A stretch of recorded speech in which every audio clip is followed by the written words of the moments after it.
escola ela é uma esponja. Tudo que acontece na sociedade acontece dentro da escola.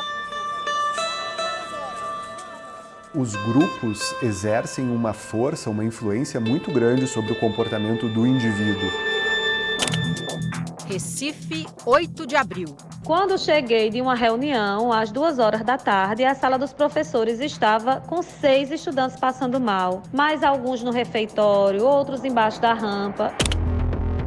Quem narra o que aconteceu naquele dia na escola Ageu Magalhães é a diretora do colégio. A mensagem de áudio, encaminhada por ela aos pais, circulou entre grupos de conversa da escola. O tempo ia passando e chegando mais meninos, e aí chegou um momento que eu disse, nós precisamos chamar o SAMU. Metropolitana, como posso ajudar? Eu estou com 10 alunos com crise nervosa, crise de ansiedade incontrolável. Era dia de prova para alunos do ensino médio. Quem estava lá não esquece. Muitas pessoas passando mal, muitas pessoas desmaiando. Dentro da sua sala de aula, alguém passou mal? Sim, foram 3 pessoas. No pátio, várias pessoas se batendo, se tremendo, chorando, gritando, pedindo socorro. Na primeira informação eram apenas 10 pessoas. Os adolescentes estavam desmaiados, de fato, alguns deles, alguns com a pressão muito baixa, o ritmo cardíaco muito acelerado. Havia uma comoção coletiva, né? Você imagina, ao mesmo tempo, quase 30 adolescentes, né? Um número muito grande de pessoas passando mal. Aí nós aumentamos a resposta, mandamos mais 5 equipes ao local. Foi a primeira vez que as equipes do SAMU foram chamadas para atender esse tipo de urgência aqui no Recife.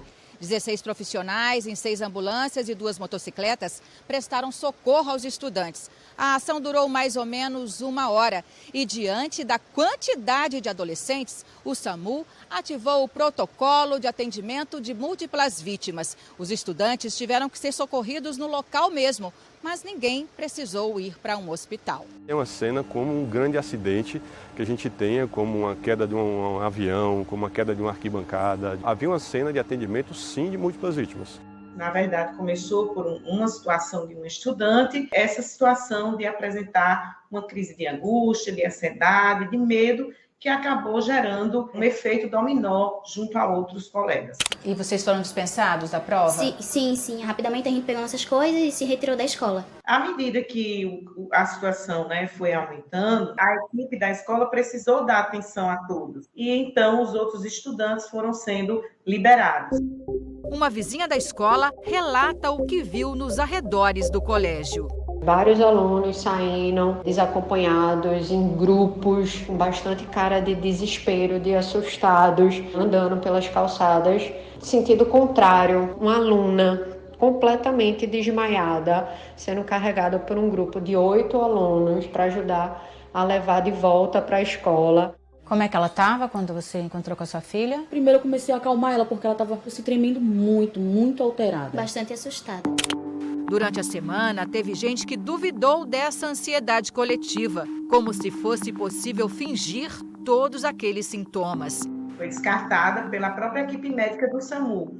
Fingimento, uso de drogas ou de bebidas, intoxicação alimentar, tudo isso foi descartado e realmente a sudorese, a taquicardia relacionadas à crise de ansiedade. O jovem, ele tem algo que a gente chama de contágio emocional. Ele consegue contaminar o ambiente de uma forma muito rápida. Mas é claro que não é em qualquer adolescente que isso vai acontecer. São adolescentes que muito provavelmente têm uma suscetibilidade prévia, uma fragilidade do ponto de vista emocional. No grupo, esse sofrimento pode se potencializar e os comportamentos se repetirem. A quase 2.600 quilômetros daqui, no interior de São Paulo, mais um alerta que vem da escola. Quem conta é o repórter Guilherme Balsa. Jarinu, 30 de março. Um pedido de ajuda silencioso ecoa também de uma escola pública. Veio de alunos do 6º e 7º anos do ensino fundamental. Crianças de 11 e 12 anos. Foi 2 alunas. Elas se cortaram, daí todo mundo começou a se cortar. A primeira a se cortar foi essa estudante. Ela falou ao Fantástico na presença da mãe. Eu achava que me machucar de qualquer maneira podia aliviar aquela dor que eu sentia. Qual dor? A dor de, muito sozinha, sabe? A segunda foi a amiga dela. A jovem e a mãe dela nos receberam em casa. Eu fui lá no banheiro e me cortei também. E aí outros alunos viram o que aconteceu e também foram se cortar. Me falaram assim que eram por causa da família deles, que a mãe não dava atenção, que o pai não dava atenção. Eu fiquei preocupada. Aí eu falei pra professora. A professora levou o caso à direção da escola. Eles foram mais atrás, quando eles ficaram sabendo que a gente estava se cortando. Aí a única opção para eles era ligar para o conselho tutelar mesmo. Segundo a Secretaria de Educação do Estado, 9 crianças se automutilaram. Foram ferimentos leves e agora elas vão receber acompanhamento psicológico. As mães ficaram chocadas com a notícia.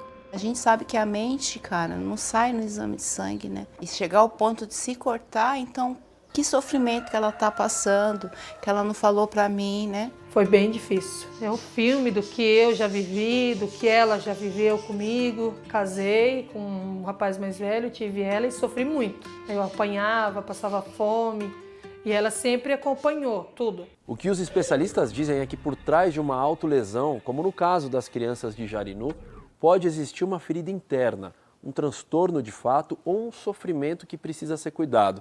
Pode ser abandono, violência, falta de atenção do pai ou da mãe, alguma coisa que esteja doendo muito e que agora, na adolescência, eles não estão sabendo lidar e já não conseguem mais esconder.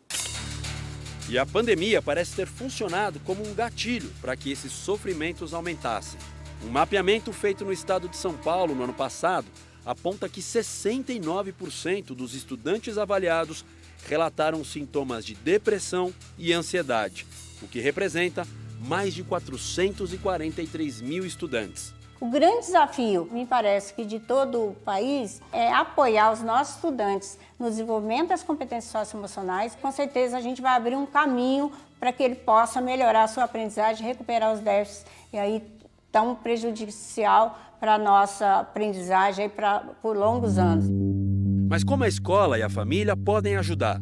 É muito difícil a gente falar que a gente vai voltar a ser como antes. Não há volta, há recomeço. A prevenção passa por uma série de políticas públicas, mas também por ações simples que as escolas podem adotar. A gente precisa de entender que a escola ela tem um papel muito grande na sociedade e ela pode ser um espaço de cura.